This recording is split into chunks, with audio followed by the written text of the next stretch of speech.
When it comes to the best ranged DPS in Mr. Pandaria, this was actually the easiest top 3 to come up with, because if you haven't seen already, I've covered the top 3 tanks, top 3 healers, and top 3 melee DPS. What you got to remember is they're all in my own personal experience and a little bit opinion, and some things could change. The only thing we care about is phase 1, so when I'm ranking my top 3 ranged DPS, it's purely based on the first tier of content, because every class, depending on what set bonuses they gain and how well they scale with different stats, will shift over time. For example, if you've heard how overpowered Warlocks are, you're absolutely right, but to be fair, that's not going to happen until around halfway through the expansion. But in the first phase of content, the casters aren't absolutely dominating like they will be later on down the line, or how we think they're going to be later on down the line. And number 1 is going to be the Survival Hunter. I'm focusing purely on survival, but Beast Mastery is not a bad spec either, but I do think as an all-round single target AoE, cleave, consistent damage, survival is the way to go. And I actually personally think that Survival Hunters are going to be dominating throughout the entire first and second phase. The good thing is, if you like Survival Hunter and Cataclysm, you're absolutely going to love it in Mists of Pandaria, because overall, the rotation doesn't change all that much. You're still putting up Serpent Sting and keeping it up with Cobra Shot. You're going to be using Explosive Shot on cooldown and fishing for resets of your Explosive Shot with Lock and Load, keeping Black Arrow on the target, which is what gives you your Lock and Load procs, and then just filling in as much as you can with Arcane Shot.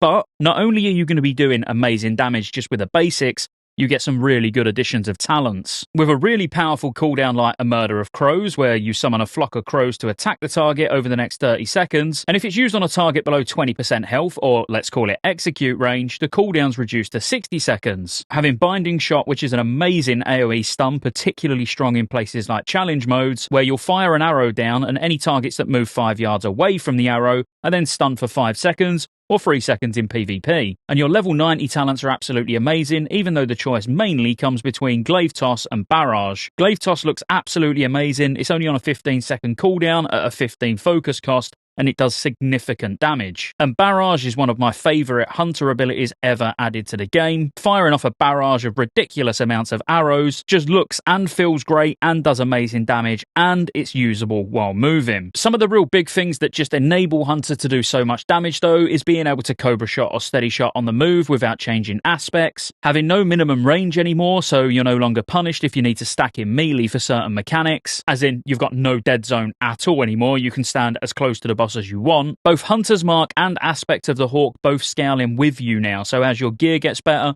these provide more bonus. Because Hunter's Mark increases the amount of range damage they're going to take by 5%, and Aspect of the Hawk now increases your ranged attack power by 35%, rather than it being a fixed amount. So the more ranged attack power you've got, the bigger the bonus you get from Aspect of the Hawk. Not needing to get lucky in raids and get 2 weapons anymore, because you only need ranged weapons now, and basically having a pet for absolutely every occasion. And some of them are really important, like Spell Haste is a particularly tricky one to get because you have to have something like an Ellie Shaman, a Shadow Priest, or a Balanced Druid. So if you haven't got one of those hybrid casters, having a hunter that can bring it is obviously really good. And also on pets, it's changed so now it doesn't matter what pet you're using, so if you need to bring the 5% Spell Haste buff, you just spec it as Ferocity. So the pets are no longer broken down by Tenacity, Cunning, or Ferocity. You select that on a pet-by-pet basis. Overall, the Hunter is a big pumper, it's fun to play, and I genuinely think it's going to be one of the strongest ranged,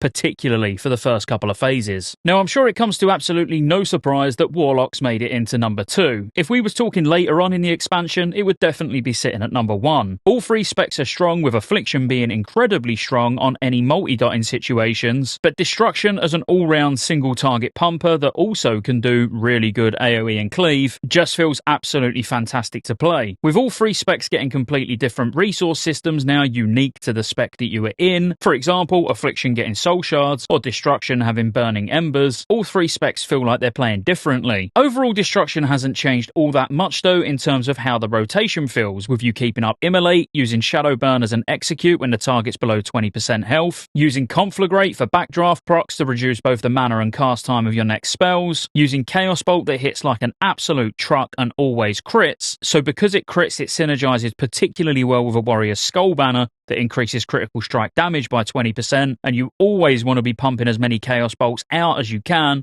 when you see that skull banners up. And exactly the same goes for your Dark Soul cooldown, which increases your critical strike chance by 30%. Now, because of how Chaos Bolt works, where the damage of it is actually increased by your critical strike chance, just by using Dark Soul, you're going to be getting 30% extra damage on every Chaos Bolt cast. You're still using Incinerate as a filler, and some of your really powerful abilities, and to be fair, even just amazing utility, comes from your talents. Having ridiculously powerful personal cooldowns with things like Dark Bargain, where it basically makes you immune to all damage for 8 seconds, but when it fades, 50% of the damage that you prevented is then dealt over 8 seconds. Still having access to things like an AoE stun from Shadow Fury, or even having Burning Rush, where at the cost of 4% of your maximum health a second, it increases your movement speed by 50%, to even being able to use Grimoire of Supremacy to summon more powerful demons, Grimoire of Service, so on a cooldown you can get a second demon out, which is obviously particularly strong as demonology when you're using a Felguard, or Grimoire of Sacrifice for someone like me who hates pet classes. Being able to just sacrifice your pet, which is nothing new to a Warlock and we've seen it over the years, just feels absolutely amazing. And when you sack it, you get an ability, so if you got rid of, let's say, a Voidwalker, you're going to get an extra cooldown, or if you got rid of your Fell Hunter, you've got an Interrupt. They're just amazing, and we've not even looked at the best ones yet, because Archimonde's Darkness gives you a second charge of your big cooldown being Dark Soul, so on a standstill fight, getting 2 charges of your big cooldown is absolutely amazing. But what most Warlocks will absolutely love is Kil'jaeden's Cunning, because you can now Malefic Grasp, Incinerate, and Shadow Bolt while moving.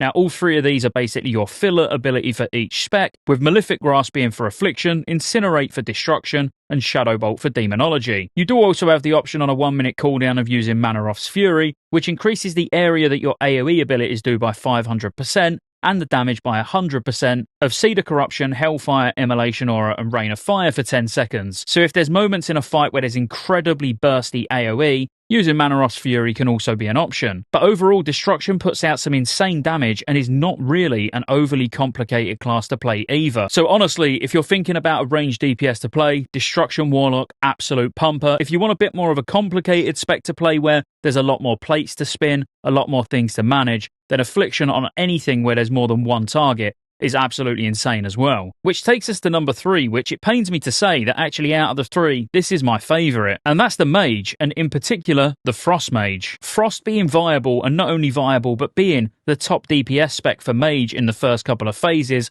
feels absolutely fantastic. When I mentioned about Destruction Warlock being easy to play, it doesn't get much easier than Frost Mage, because all you're really doing is keeping your bomb up, which we'll get to those in a second, using Frozen Orb on cooldown, and then pretty much just consuming your procs. So when you get a Brain Freeze proc, you're using Frostfire Bolt. When you've got Fingers of Frost procs, you're using Ice Lance, and then your filler is Frostbolt. You can even get a talent called Ice Flows, which has got 3 charges on a 20-second recharge where you can cast while moving. The thing I absolutely love about Frost Mage is how it feels like everything that you're pumping into the boss is from instant casts, because you're getting showered in procs from Fingers of Frost and Brain Freeze, so you're just firing off instant Ice Lances, instant Frostfire Bolts, and spending such a small percentage of the fight actually hard casting any ability that whenever you need to Frostbolt, you've got Ice Flows to use it when you're moving. The addition of Alter Time is absolutely amazing as well. What Alter Time does is returns you to your current location, health, mana, buffs, and debuffs when you cast it a second time or after 6 seconds. So what this means is you can use it 6 seconds before Icy Veins runs out, and you're going to get that extended by 6 seconds. And in an ideal situation, you're going to want to use it when you've got Fingers of Frost and Brain Freeze procs,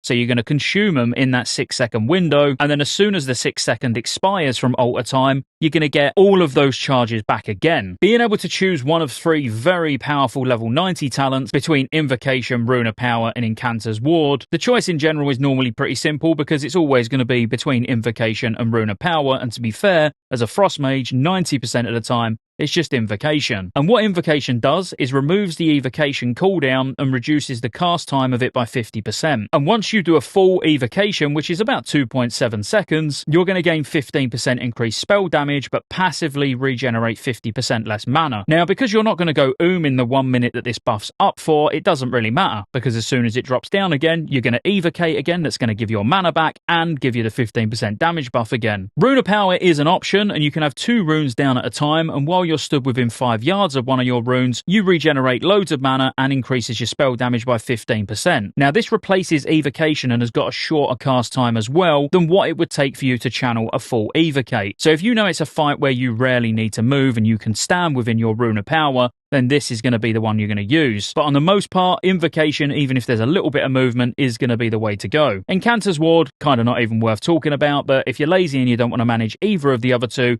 you can just use this for a passive 6% spell damage at all times. One thing that has changed though is you actually have a choice between 3 types of bombs now. And no, you don't use Living Bomb just because you're fire, Frost Bomb just because you're frost, and Never Tempest just because you're arcane. It actually completely depends on how many targets you're fighting as to which one of these you're going to use. For single target, you're going to be using Living Bomb. For big AoE, where you know there's going to be a lot of mobs stacked up when the bomb expires because most of the damage comes from the explosion at the end, you're going to use Frost Bomb. And then if you want one that don't rely on everything being exactly stacked, Never Tempest is really strong as well. The things that make Frost really powerful though is things like Glyph of Splitting Ice, which causes your Ice Lance and Icicles to hit one additional target for 50% damage. Now, Ice Lance damage is already quadrupled against frozen targets, or when you've got your fingers of Frost procs up, and while the Frost Mage Mastery in Cataclysm is pretty rubbish, just increasing damage dealt against frozen targets, that mastery now changes to Icicles, and it looks really good as well as doing lots of damage. And what it does is when you damage enemies with Frostbolt and Frost Firebolt, a portion of that damage, based on your mastery of course, is then stored as Icicles with you. But not only that, it also increases the damage that your pet does with Water Bolt as well. 5 Icicles can be stored at once, and when you Ice Lance, all of the Icicles begin launching at the target. So not only are the Icicles launching at the target, they're also doing 50% of that damage to something stood next to it, and so is your Ice Lance. And the fact that Living Bomb works with a pandemic system now as well, so as long as you're refreshing Living Bomb when there's 3 seconds or less left, it still gets the explosion. It all just adds up to Frostmage just being such a good spec and such a fun spec to play.